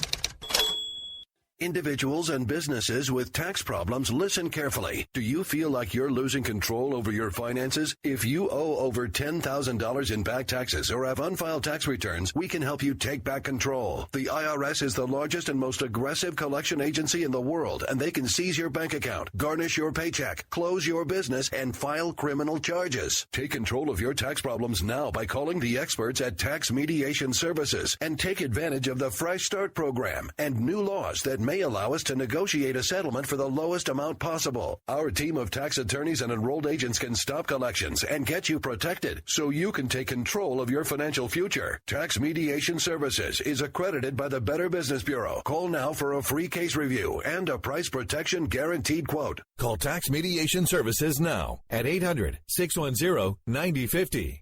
That's 800-610-9050. 800-610-9050.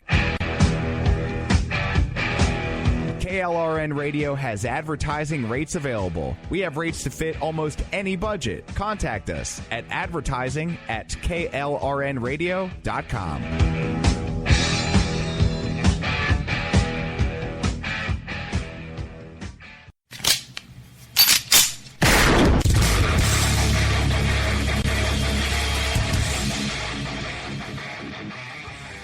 This is Slickery Trigger for Rebel Road Tactical. With proper care and feeding, your pistol will be ready when you need it, there to save your life. Shouldn't your gear be that good? Whether you need a holster for comfortable everyday carry or a tough-as-nails holster for your next training course, Rebel Road Tactical has what you need. Check us out on the web at rebelroadtactical.com.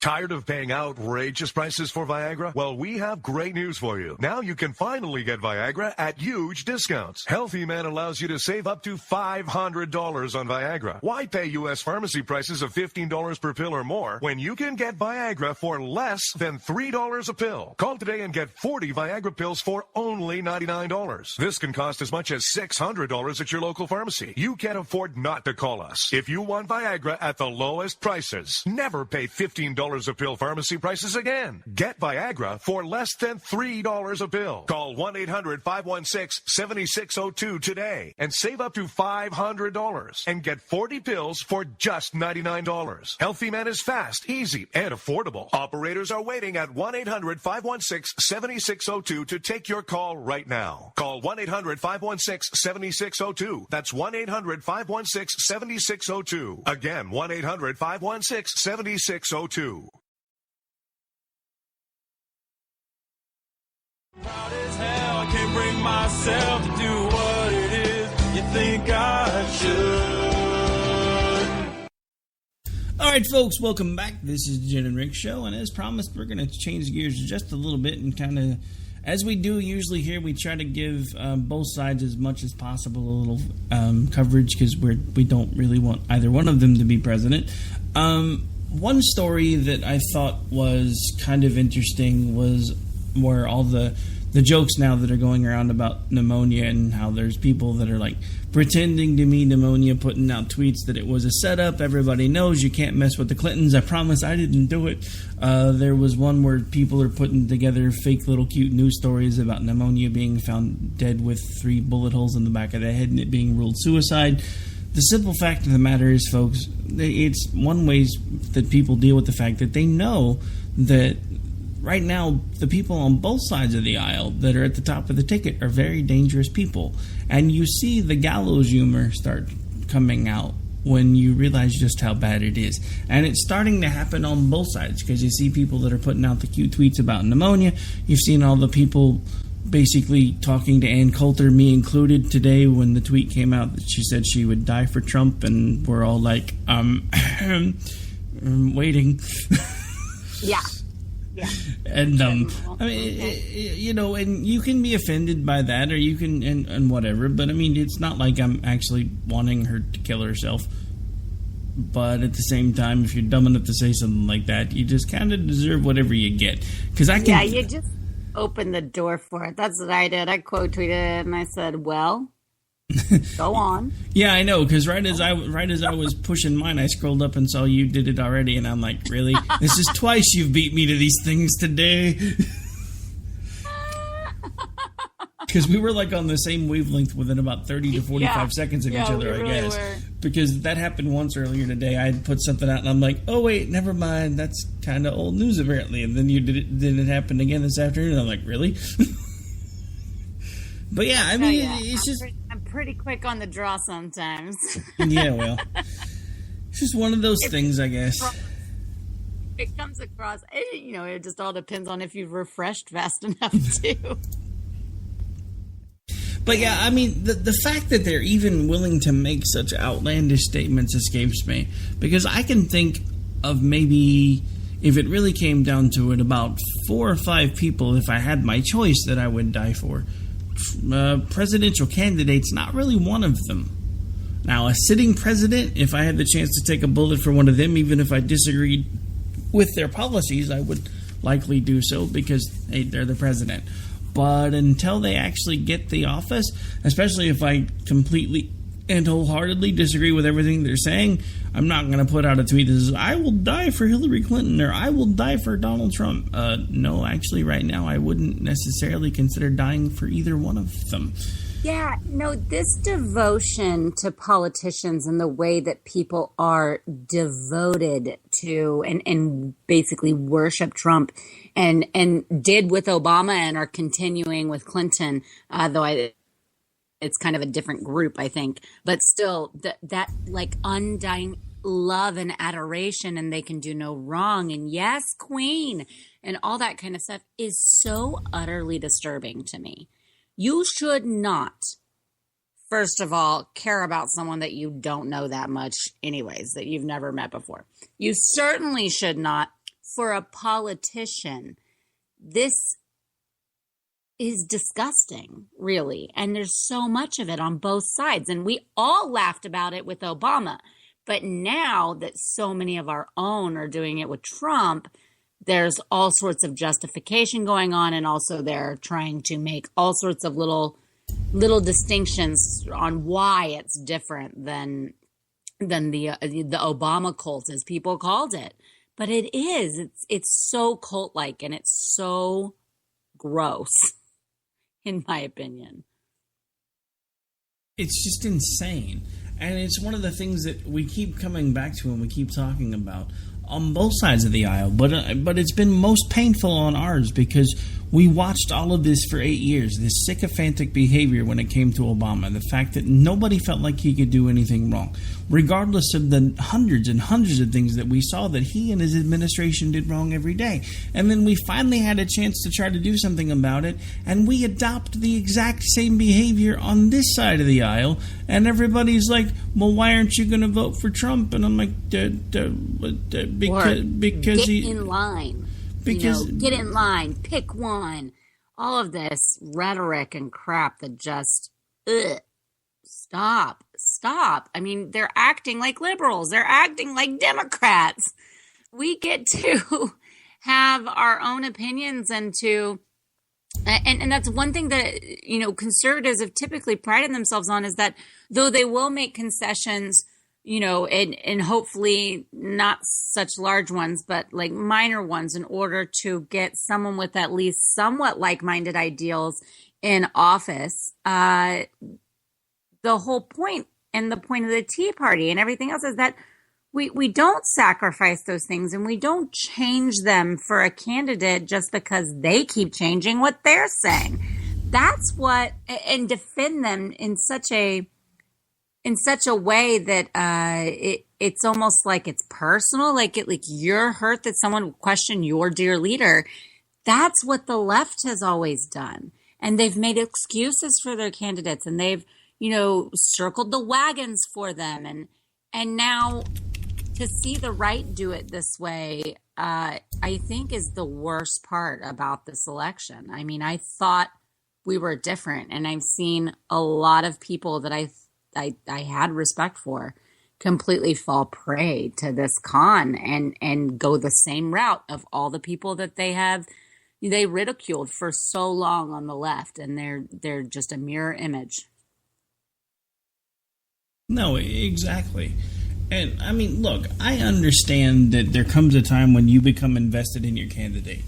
We've all been down that road before. At some point, even though McCain wasn't anywhere on my list, and then for a second I had a bit of bright spot until I realized that Sarah Palin was just pretending to be something she wasn't. We still got invested. I remember having the same arguments that I'm having today from the complete other side of the equation under McCain and under Romney. And I understand being invested in your candidate, but I don't understand being so invested that you start... I mean, it's not even... We keep talking about mental gymnastics. At this point, these people aren't even doing mental gymnastics. They're having to bend themselves like pretzels to keep up with all this guy's changes. And their principles and their focal points are having to turn on a dime every 5 seconds just to keep up with it, and they're still rationalizing every step of the way. This tells me that the majority of the people that I thought were part of this core group of principled people within this party actually didn't really have any principles at all, because principles don't sway in the wind. They stand firm. They stand strong. They're there. You change. Your principles don't. At least that's what I was always taught. If you believe in something and you firmly believe in it, then no matter how much you change, those core beliefs should not change. And I've seen so many people changing their core beliefs just to make sure that they get to pull the lever for Trump. And that's what's had me terrified now for nearly 13 out of the last 15 months, because we've had people completely lose themselves in this Trump phenomenon, because we've gone from people and hearing people like Sean Hannity, Laura Ingraham, Rush Limbaugh, Mark Levin, Michael Savage, and everybody telling us how conservatism matters and we need to stand for principles and we need to make sure that we're putting people in office that stand for principles, to we must win at all costs and we must defeat Hillary at all costs. Those people are the ones that were mad at like the Christies and the Rubios and, you know, the Bushes of the world, because they weren't conservative enough and they didn't uphold very, very specific and strict conservative ideals, and that they didn't do enough, even though some of it wasn't in their control. And to flip, to go to this populist, you know, authoritarian liberal, and then just absolutely make up anything and everything to explain his every behavior and his every position is, I mean, that goes beyond just like a supporter or someone who, you know, is invested in the candidate like you were talking about. That's straight up a disciple. I mean, they have turned into his little parroting disciples. And if they don't get word from if there has not been a good enough excuse given from the campaign, you know, in a reasonable enough time, then they start making them up for them. And they just start spinning, especially if you're watching social media, they're just spinning. It's like I don't know how they're not all throwing up from being dizzy. They have to spend so much and so hard.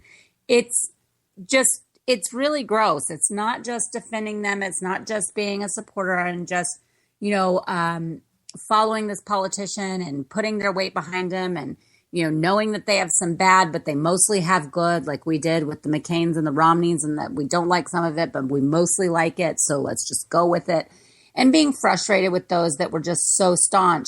But those ones that were so staunch were usually ticked off over like one or two little things, or some position they took, you know, that or how they didn't filibuster or something hard enough for something, or how it was always fairly trivial, or I'm not quite in love with his stance on this. It was never so drastic as it is with Trump and our like just vehement opposition to, or his vehement opposition to our conservative standards and values. And that's where it's just kind of gotten away, and they've turned into these, you know, there's the class that's sycophants and there's the class that's disciples. And there's a lot on both sides, but I never thought I'd see it this much from the right.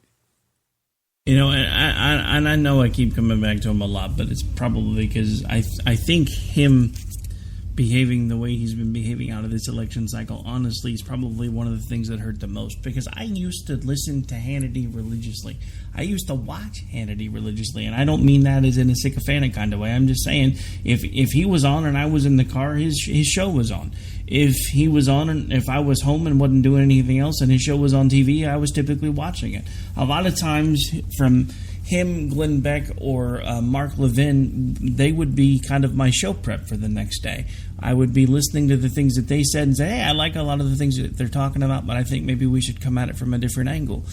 at this point, it reminds me, and this is coming back to my nerd again, I understand, but stay with me. At this point, it reminds me of the very end of Star Wars Episode 3, where Anakin and Obi-Wan Kenobi are having their final battle, and all of a sudden Anakin just goes completely nuts, starts screaming at the top of his lungs, and you see the eyes start turning from the yellow glow to the full-on red.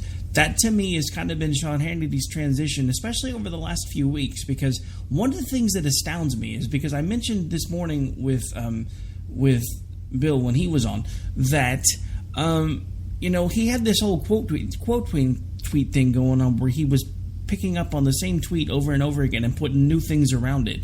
I didn't realize until a story broke about that today that he was actually doing that while he was in the middle of a concert, supposed to be out having fun, and he's on his phone, like all caps, Trump like level 6 tweeting people and be like, blah, blah, blah, blah, blah, blah, blah, blah. And I'm like, really?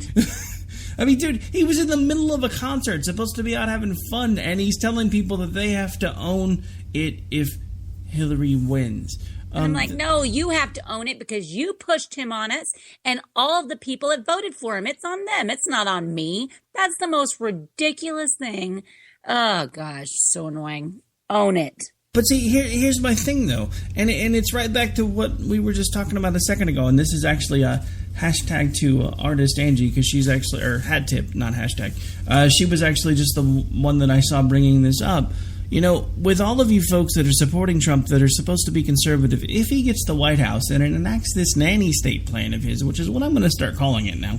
I don't care if anybody else does. That's what it is for me from now on.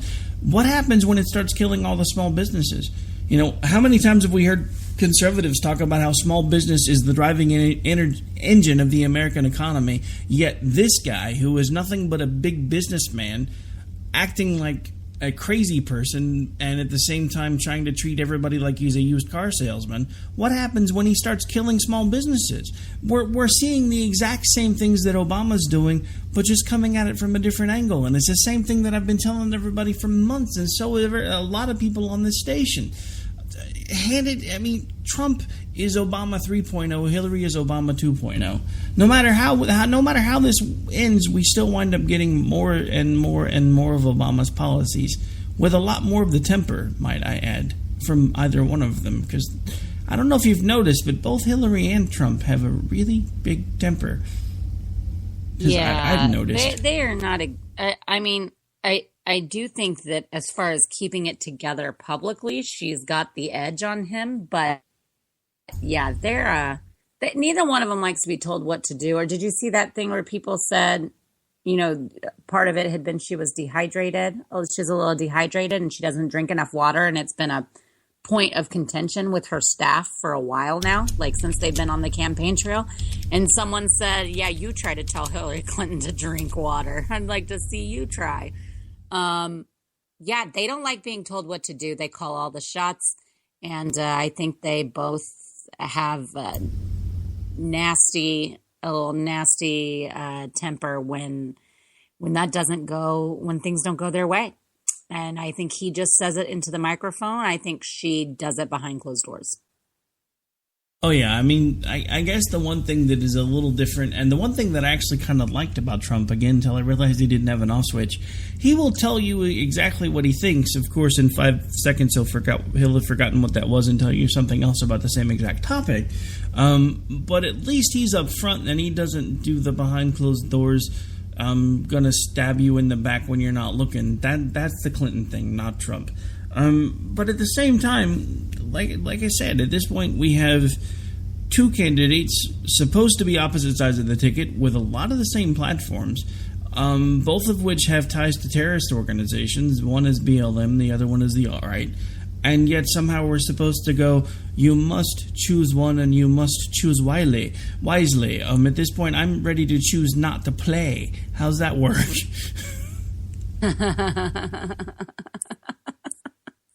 Yeah. I mean, I'm literally hearing from people every day. They're like, "What's the point in even voting anymore?" At this point, it's become so apparent in this cycle that this has been nothing but a sham for so long and nobody noticed. And the only ones that are clamoring that it's not are the ones that are trying to keep control, whether they're already in office or the people that make money off of the people in office. Those are the only ones that are yelling, "Pay no attention to the man behind the curtain." Yeah, I just don't, I think part of it, though, is I think it's way worse with him behind the curtain, too, though. Like, behind closed doors. I think what he does in public is just some of his shooting off. I think he can really be... oh, no, I mean, don't get me wrong. A lot nastier and a jerk. I think that's just his... He just doesn't have he just can't let something go at the moment, whereas trained politicians know how to do that. Or, make a little comment, but then move right along or go, okay, sure, okay, well, I'm not going to comment on that, and they can be kind of condescending and snarky and whatever, but who cares? He just doesn't have that filter. He doesn't have that down. And I think some of it, too, is that he plays it up. He likes to do it because that's been his world. He's an entertainer. And so he does it for the entertainment factor, too, and he knows he's going to get a headline. So he'll do the...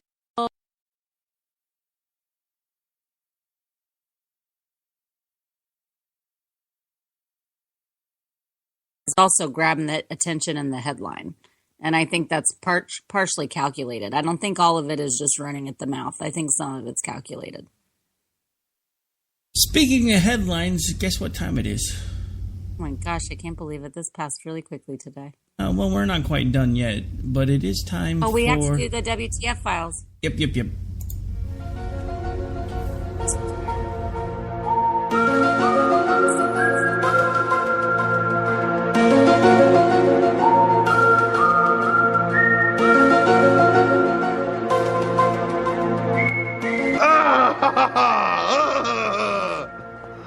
What the man? All right, so this one isn't necessarily gross, but it was still something that made me say WTF, and it was actually from KATU Channel 2 TV. Not sure what town it's in. I think it was some town called Sutherland Orr. But apparently they are currently hanging Hillary in effigy in a town intersection with Vote Trump signs hanging all around it, and American flags hanging upside down, etc.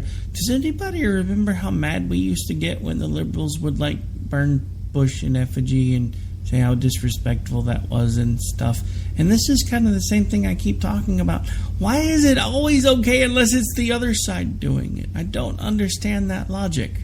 I really don't.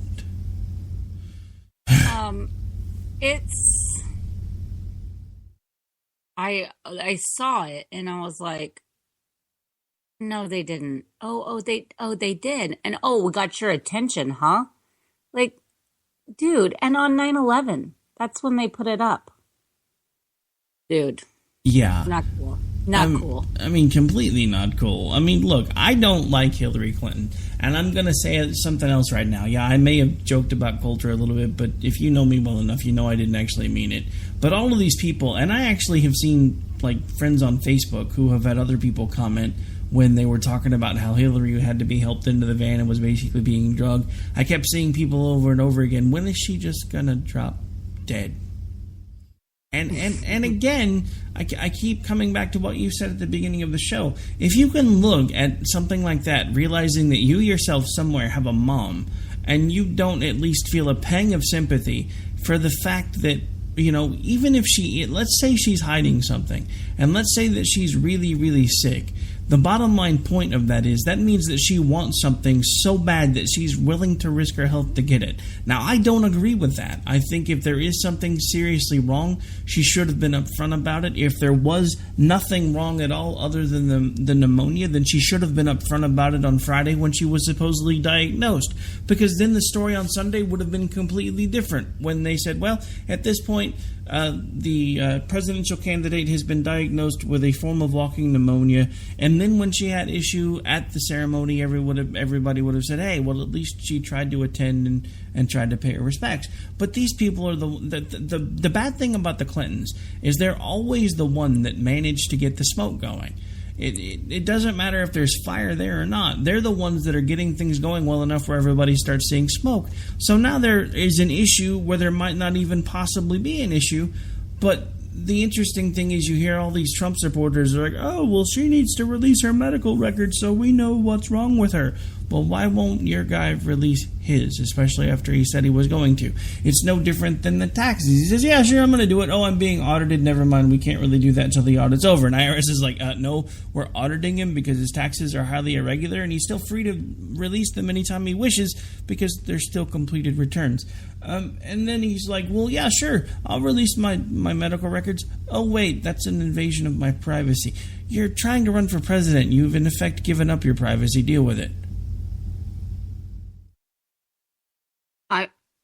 I don't really have anything to add. You just nailed it all down.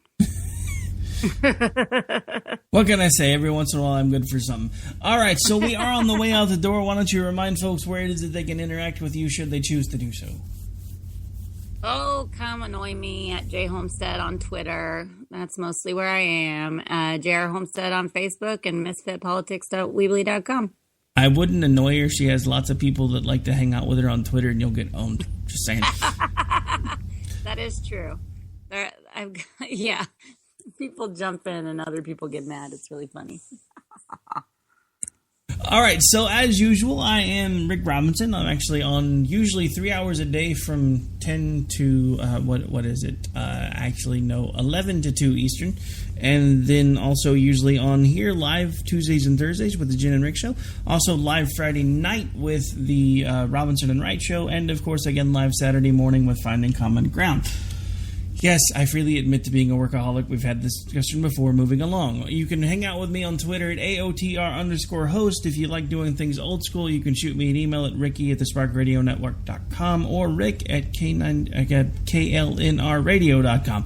One of these days I'll quit almost accidentally giving out the old email address again. Speaking of which, there are Facebook pages. Some of them are still under construction. The one that's working right now is America's Coming Off the Rails. You can go give that one a like. I usually typically share all the shows that I'm involved in there. And because we are actually working on a TV project that I haven't quite put ink to paper on yet, we're probably about to launch something new called Robinson on the Right, which will be a streaming video show. More details about that when we have them, but it's still kind of in the infancy. But I'll probably start putting together a Facebook page in regards to that and kind of move everything to a single place on Facebook so I don't have to give out 8 million different addresses. But at this point, we are officially out of time. If you're listening to us live, then up next you're going to hear the Rhino Report. And if you're not, check local listings or go back to our listings here on Spreaker or SoundCloud, Stitcher. Most of us are on iTunes at this point. Some of us are on iHeartRadio. I'm sure there's millions of things that you can listen to out there. Just glad that you take time out of your day to listen with us. And I will talk to you guys in the morning, and we'll be back on Thursday. Have a good night. And so, my fellow Americans, ask not what your country can do for you. Ask what you can do for your country. Freedom is never more than one generation away from extinction. We didn't pass it on to our children in the bloodstream. The only way they can inherit the freedom we have known is if we fight for it, protect it, defend it, and then hand it to them with the well-taught lessons of how they in their lifetime must do the same. I'm not ready to end the fight. I'm not ready to back down. 'Cause I've been through hell and I don't have time to go round and round and round. It's too late to turn back now. You know I wouldn't if I could. 'Cause I'm proud as hell. I can't bring myself to do what it is you think I should.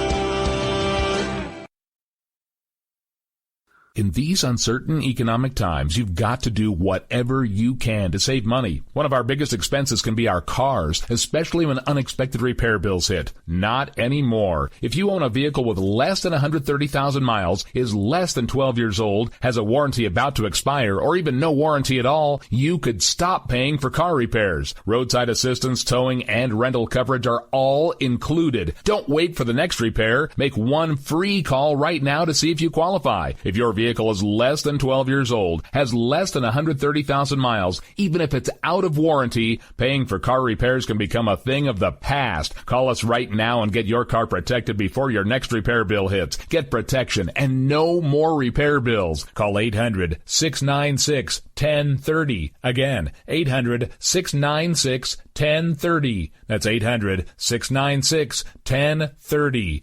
800-696-1030. You are listening to KLRN Radio, where liberty and reason still reign. All writers are prone to becoming so attached to our characters and stories that we struggle to see why a passage may not be working. It takes another set of eyes to help us nurture our writing to full maturity. At Black Wolf Editorial Services, we strive to enable writers to develop and grow, shaping stories into masterpieces that can stand the test of time.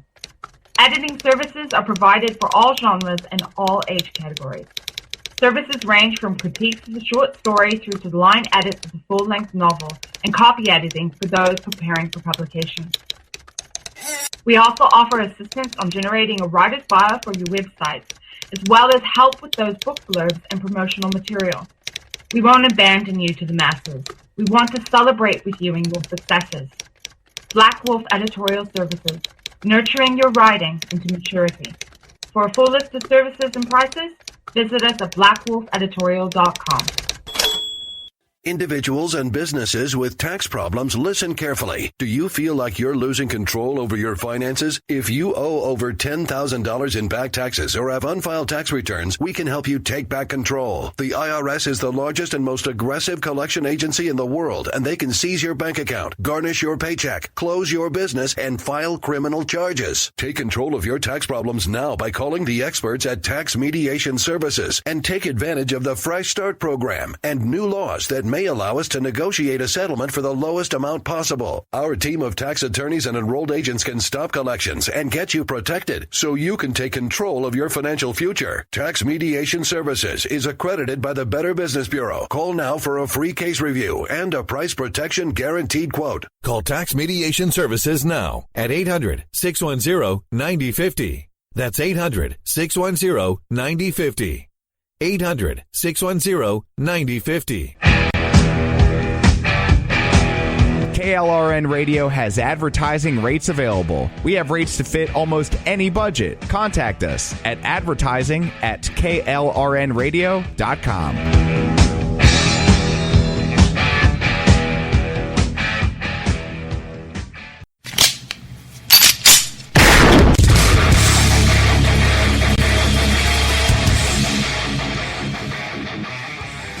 This is Slickery Trigger for Rebel Road Tactical. With proper care and feeding, your pistol will be ready when you need it, there to save your life. Shouldn't your gear be that good? Whether you need a holster for comfortable everyday carry or a tough-as-nails holster for your next training course, Rebel Road Tactical has what you need. Check us out on the web at rebelroadtactical.com.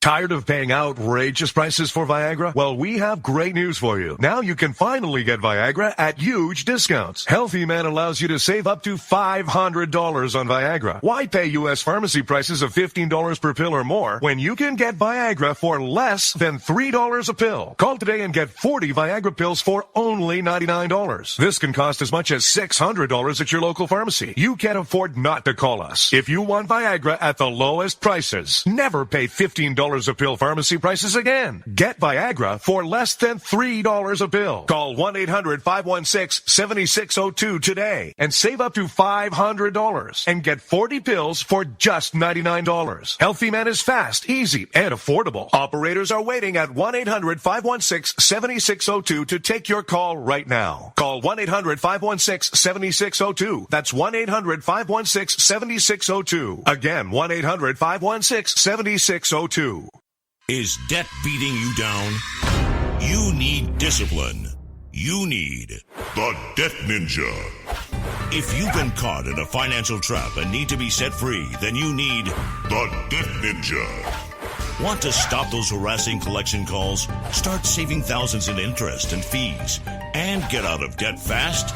Then you need to call the Debt Ninja. The Debt Ninja will find the best companies across the country that will help you consolidate all your bills into one easy payment, reduce your payments by 30 to 50%, and get you out of debt fast. If you have unsecured debt of $10,000 or more, such as credit cards, loans, or medical bills, call the Debt Ninja for a free 15-minute consultation. Call 800-826-1246. 800-826-1246.